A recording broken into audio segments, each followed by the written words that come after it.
सिंध हुकूमत ने डिफेंस कराची में बलोचिस्तान अवामी पार्टी के रहनुमा सोले भोतानी की गिरफ्तारी के लिए बलोचिस्तान पुलिस के छापे पर सख्त एहतजाज किया है। महकमा दाखिला सिंध ने एडिशनल चीफ सेक्रेटरी बलोचिस्तान को एहतजाजी खत भी लिख दिया। मजीद जानते हैं डॉन न्यूज के नुमाइंदे खावर हुसैन से। खावर, खत का मतन क्या है?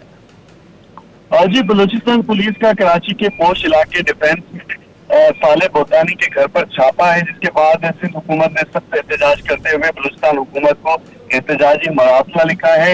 महकमा दाखिला सिंध का एडिशनल चीफ सेक्रेटरी दाखिला को एक एहतजाजी मरासला अरसाल किया गया है, जिसमें कहा गया है कि 22 सितंबर की रात 1:30 बजे इजली थाने की हदूद में बलूचिस्तान पुलिस ने छापा मारा है।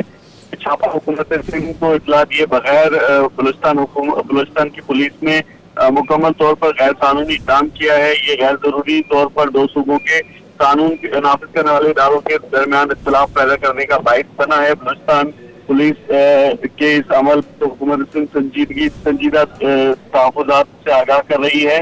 निजी तौर पर कार्रवाई करने वाले पुलिस एहलकारों के खिलाफ कार्रवाई की जाए। बहुत शुक्रिया खावर हुसैन।